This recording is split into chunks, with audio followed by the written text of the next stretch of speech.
This is the Tamiya jeepney. No, ito ay model, no, na binubuo na mini 4-wheel drive na ang itsura niya ay yung iconic na jeepney ng Philippines. At ginawa ito ng Tamiya dahil nung 2019 sa Manila ginawa ang Tamiya Mini 4-Wheel Drive Asia Challenge. Ayun, nakalagay yung Asia Challenge. So to commemorate that event, nag-issue at gumawa ang Tamiya ng jeepney, no? Ng jeepney na 4-wheel drive, mini 4-wheel drive na model. Ito 'yon. So, papakita ko sa inyo yung kahon bago natin i-open at tingnan natin kung ano yung laman sa loob. Hindi ko lang alam kung bakit jeepney ang tawag Bakit hindi jeepney, no? Bakit jeepney? Ayan, di baterya to pag nabuo.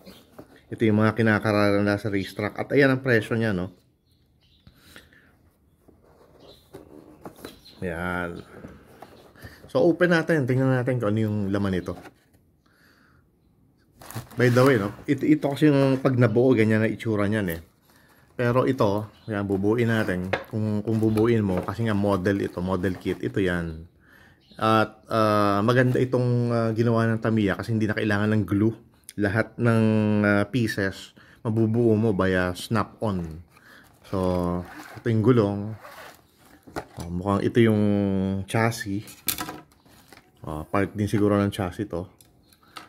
And, okay, ito yung pinaka-body niya. Ito yung iba pang parts para sa body. This is the motor, no? Ito. Okay, bubong. And we have this yung mag wheels. And syempre, hindi ito magiging iconic jeepney ng Philippines kung wala itong makulay na mga design niya. So, ito yun, no? Yung stickers niya, no? Very colorful siya. Tapos, ito yung instruction manual niya para mabuo mo yung model kit na ito, itong mini 4-wheel drive na to. By the way, no? Ito nga pala ay red, no? Pinili ko talaga red. Meron kasing isa pang kulay nito, yung metallic silver. Pero, para sa akin kasi, parang mas iconic yung red dahil yung Philippine jeepney ang isa sa mga outstanding na features kaya naging iconic dahil sa makulay siya. So masaya siyang tingnan. Yan. May yung ano nga pala, no, yung silver metallic na style ng jeepney na inilabas ng Tamiya. Ito, silver yan. Silver talaga yan. Pero mas gusto ko nga kasi ito Mas gusto ko tong red. Kaya ito yung pinili ko. At nauna itong nilabas. Sabi ko nga 2019 nilabas, ano?